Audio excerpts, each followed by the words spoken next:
ওম নমঃ শিবায়, ওম নমঃ শিবায়, ওম নমঃ শিবায়। জয় শিব শম্ভু। নমস্কার দর্শক বন্ধুরা, একলা মানুষ এই চ্যানেলে জানাই আপনাদের সুস্বাগতম।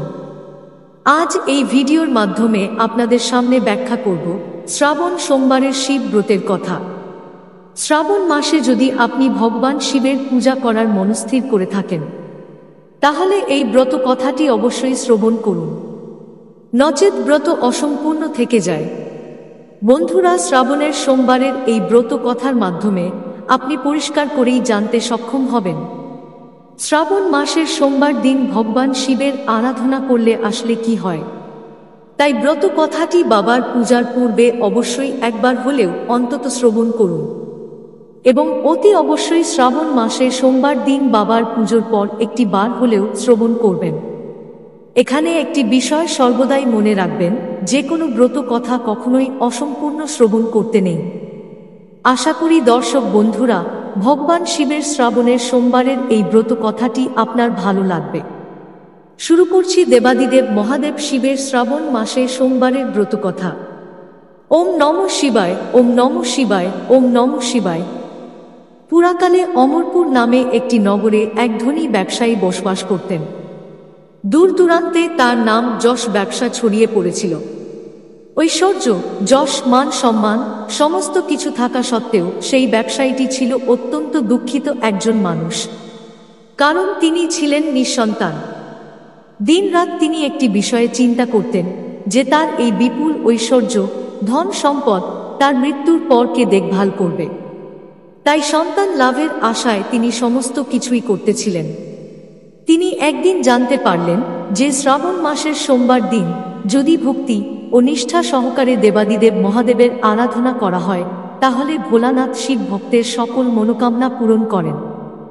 যথাবিধি মেনে সন্ধ্যাবেলায় তিনি শ্রাবণ মাসের সোমবার দিন ভগবান শিবের অত্যন্ত নিষ্ঠা ও ভক্তি সহকারে পুজো করলেন। একবার নয়, শ্রাবণ মাসের প্রত্যেক সোমবার দিন তিনি বাবার পূজায় নিজেকে নিয়োজিত করলেন। ব্যবসায়ীটির নিষ্ঠা ও ভক্তি দেখে পার্বতী ভগবান শিবজিকে বললেন, হে প্রাণনাথ, এই ব্যবসায়ী আপনার একজন সত্যিকারের ভক্ত।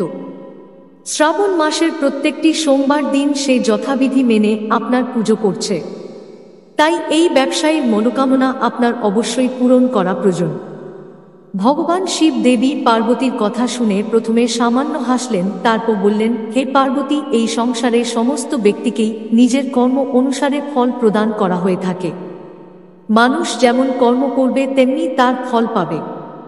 ভগবান শিবের এই কথা শোনার পরেও পার্বতীজি অত্যন্ত আগ্রহের সঙ্গে বললেন, আপনাকে কিন্তু অবশ্যই এই ভক্তের মনোকামনা পূরণ করতে হবে, কারণ আপনার এই ভক্ত অন্য 5 জনের থেকে অনেকটাই আলাদা। শ্রাবণ মাসের প্রত্যেকটা সোমবার দিন সে যথাবিধি মেনে আপনার পুজো করছে। আপনার পুজো সম্পন্ন করার পরেই সে ভোজন গ্রহণ করছে। আপনাকে এই ব্যক্তির সন্তান প্রাপ্তির মনোকামনা অবশ্যই পূরণ করতে হবে। দেবী পার্বতীর এত আগ্রহ ও অনুরোধ দেখে ভগবান শিবজি না করতে পারলেন না।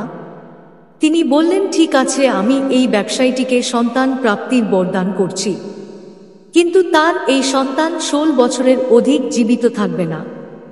শ্রাবণ মাসের শেষ সোমবার ব্রত শেষ হওয়ার পর সেই ব্যবসায়ীটি সেই রাত্রেই ভগবান শিবের স্বপ্নে দর্শন করলেন। স্বপ্নে ভগবান শিবজি তাকে পরিষ্কার করে জানালেন যে তাকে পুত্র সন্তানের বরদান তিনি করেন, তবে তার এই পুত্র 16 বছর পর্যন্ত কেবল জীবিত থাকবে। ভগবান শিবের কাছ থেকে এই বরদান পেয়ে ব্যবসায়ী খুশিত হলেন, তবে পুত্র যেহেতু অল্পায়ু নিয়ে জন্মগ্রহণ করবে তার জন্য চিন্তিত হলেন। বেশ কয়েক মাস পর তার একটি ফুটফুটে সুন্দর পুত্র সন্তান জন্ম নিল। ব্যবসায়ীটির ঘর খুশিতে ভরে গেল। যথেষ্ট ধুমধামের সঙ্গেই উৎসবের আয়োজন করা হলো, কিন্তু ব্যবসায়ীটি খুব একটা খুশি ছিলেন না, কারণ তার এই পুত্র যে অল্পায়ু হিসেবে জন্মগ্রহণ করেছেন সে কথা তিনি এতদিন পর্যন্ত রহস্যই রেখেছেন। আর ঘটনাচক্রে সেই পুত্র সন্তানের নামকরণ করা হলো অমর নামে। ছোটবেলা থেকেই তাকে দান, ধ্যান, তপ এবং পুজো অর্চনা শেখানো হলো। আর ব্যবসায়ীটি প্রত্যেক বছর শ্রাবণ মাসের সোমবারের ব্রতের সঙ্গে সঙ্গে 16 সোমবার ব্রত রাখতে শুরু করলেন। এরপর ব্যবসায়ীটির ছেলে অমরের বয়স যখন 12 বছর হল, তখন ব্যবসায়ীটি তাকে শিক্ষা প্রদানের উদ্দেশ্যে তার মামার সঙ্গে বারাণসীতে পাঠালেন এবং যাবার সময় বলে দিলেন যে স্থানেই শিব মন্দির দেখতে পাবে সেখানে ভগবান শিবের পুজো করবে এবং ওই স্থানে দীনদুঃখী মানুষ এবং ব্রাহ্মণকে ভোজন করাবে। এইভাবে মামা ভাগ্নে বারাণসীতে যাওয়ার পথে একটি নগরে প্রবেশ করল। যেদিন প্রবেশ করল সেই দিন সেই নগরের রাজার মেয়ের বিয়ে। তবে যে রাজার ছেলে সেই মেয়েকে বিয়ে করতে এসেছে সেই রাজার ছেলের এক চোখ ছিল অন্ধ, আর এই বিষয়টি সে গোপন রেখেছিল। পথের মধ্যে সেই ব্যবসায়ীটির সুন্দর ছেলেটিকে দেখতে পেয়ে সেই রাজার এক কুবুদ্ধি জাগ্রত হল। সে মনে করল তার এই অন্ধ ছেলের পরিবর্তে সে এই ব্যবসায়ীটির ছেলেটিকেই নিজের ছেলে হিসেবে পরিচয় দেবে।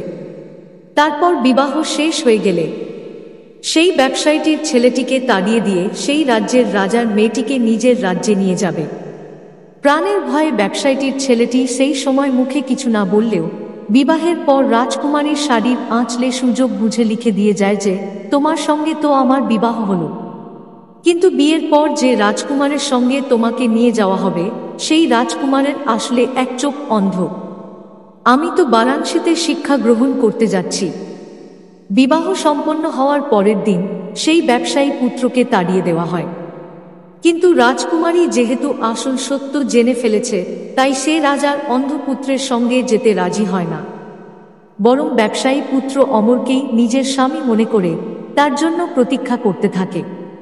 অন্যদিকে অমর এবং তার মামা শেষ পর্যন্ত বারাণসীতে উপস্থিত হয়। সেখানে 4 বছর ধরে অমর শিক্ষা গ্রহণ করে এবং যখন তার 16 বছর পূর্ণ হয় সেই দিনেই ভগবান শিবের স্বপ্নাদেশ সত্য হয়, অর্থাৎ অমরের মৃত্যু হয়। ছেলের মৃত্যুর সংবাদ পেয়ে সেই ব্যবসায়ী এবং তার স্ত্রী অন্নগ্রহণ পরিত্যাগ করে। এই ঘটনায় শিবজির উপর পার্বতী অত্যন্ত ক্রুদ্ধ হন। তিনি ভগবান শিবের উদ্দেশ্যে বলেন, যে ব্যক্তি আপনার সারা জীবন ধরে নিষ্ঠা ও ভক্তি সহকারে পুজো করল, যার পুত্র একইভাবে আপনাকে পুজো করে আসছে, তার প্রতি আপনি এই রূপ বিরূপ হলেন কিভাবে? ভগবান শিবজি বললেন, এ তো বিধির বিধান, যা হওয়ার তা হবেই। এই কথায় পার্বতীজি আরও রেগে গেলেন। তিনি বললেন, তাহলে ভক্তির কি কোনো অর্থ নেই? এরপর থেকে তো কোনো ব্যক্তি আর ভক্তির প্রতি বিশ্বাস রাখবে না। ভগবান শিবজি দেবী পার্বতীর এইরূপ আগ্রহ দেখে শেষ পর্যন্ত সেই ব্যবসায়ীর পুত্র অমরকে জীবিত করলেন। ব্যবসায়ীর পুত্র অমর শিক্ষা সমাপ্ত হওয়ার পর যখন নিজের বাড়ি ফিরতে শুরু করলেন, সেই সময় পথের মধ্যে সেই প্রতীক্ষারত রাজকুমারী এবং রাজার বিপুল ধন সম্পদ নিয়ে নিজের নগরে প্রবেশ করলেন।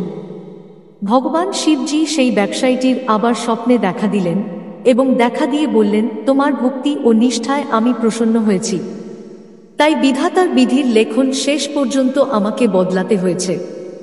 তোমার মতনই এইরূপ কোনো ব্যক্তি যদি আমার প্রতি পূর্ণ বিশ্বাস রেখে নিষ্ঠা ও ভক্তি সহকারে শ্রাবণ সোমবারের ব্রত রাখে, ব্রত সমাপ্তির পর শ্রাবণ সোমবারের এই ব্রত কথা শ্রবণ করে, তাহলে নিশ্চিত রূপেই তার মনের অভীষ্ট ইচ্ছা পূরণ হবে।